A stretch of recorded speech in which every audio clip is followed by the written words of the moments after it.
So pranayam is made of two words, pran plus ayam, right? So what is pran?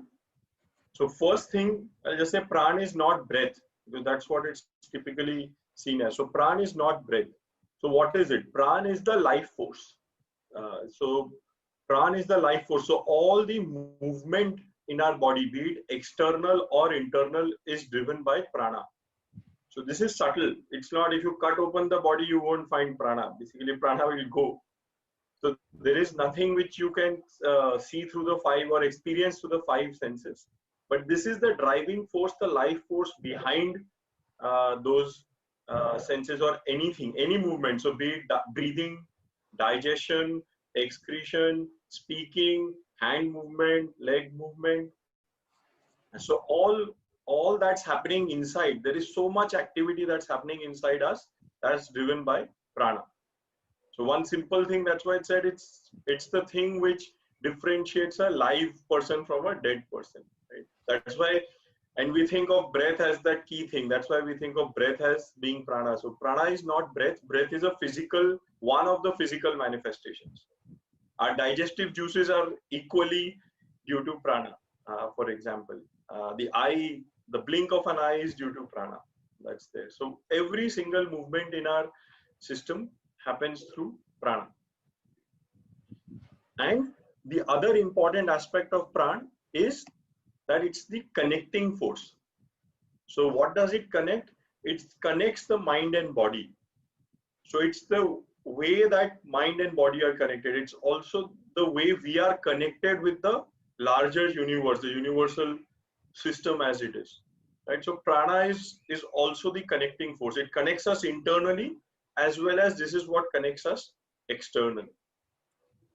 It's very important to, I think, just understand what prana is or prana is. Now, what is ayam? Ayam is regulation or control or lengthen, widen. So those are the words used to sort of describe what ayam is. Right? So what are we doing in pranayam? So simply put, it's about regulating the life force within us. Yes. So the question then comes, how do we regulate the life force? Right? Life force is subtle.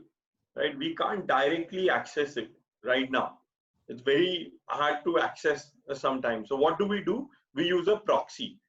And the closest proxy we have is our breath. Right? And why breath? Because as we said, that's the most obvious sign of life. And more importantly, along with that, it's also, I think, one of the few processes that are both voluntarily and involuntary in our system.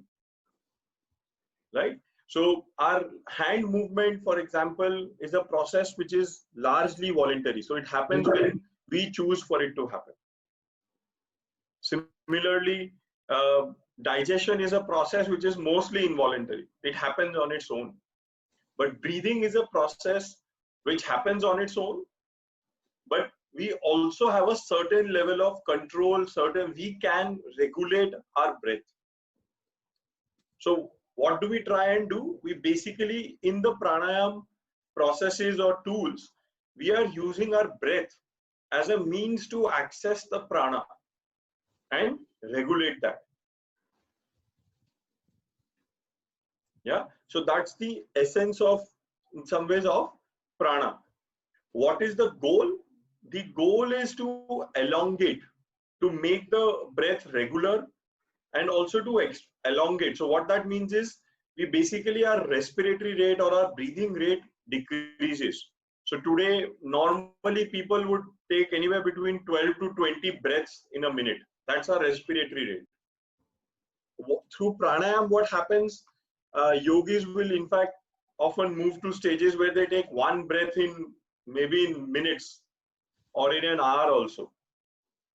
So there was an experiment where they made a glass chamber, put a candle, a monkey and a yogi, and they found, because the candle also needs oxygen, so the candle burnt out in a few minutes.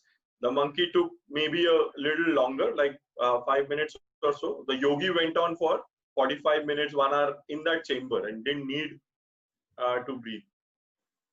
That's what this process is about, that it regulates the prana, the life force, in a certain way in our system, that even breathing becomes less and less required. And as an example, just to give what that also enables, the number of breaths or the breathing rate coming down, basically it then elongates our lifespan, is the theory in some ways. And that's why there are stories of yogis living for thousands of years as well. And an example is just from nature, taking some animals like tortoise, snake, elephant. They have very, very low respiratory rates. So if you look at their respirators, tortoise or turtle, they come out of the water like in hours to take a breath, and then they go back, right? And their lifespans are 100 years plus. Dog, if you see on the other side, their respiratory rate is very fast, very rapid. Monkeys, so sometimes it's I think to the tune of 50, 60, and so their lifespans are much shorter. So our lifespan at 100 is assuming a respiratory rate of 10 in that range. But firstly, our respiratory rate has gone up much higher than what it was, and that's also affecting the lifespan. So those are the tools or the purpose of pranayam. Patanjali Yoga Sutras basically have 5 sutras on it. 2 of them are actually what happens as an output and or the end product of it. One of them key is that it prepares us for dharana, and we'll come to that. So the purpose of pranayam, again, of all these practices, is to prepare us for dharana, dhyan, samadhi. Hatha Yoga again has many techniques, some of which will be dealt with in detail as we do the practices post asana, I think, and there will be in some much more detailed session on this.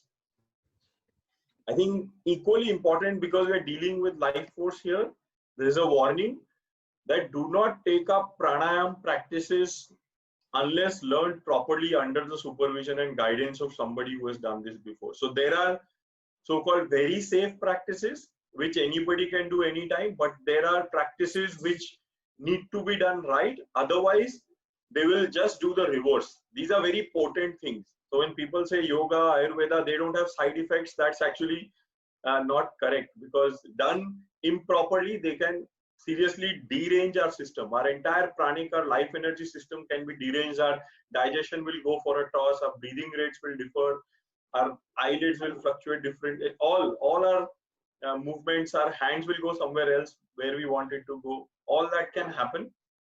So it's very important that pranayam practices particularly are very carefully done under proper supervision.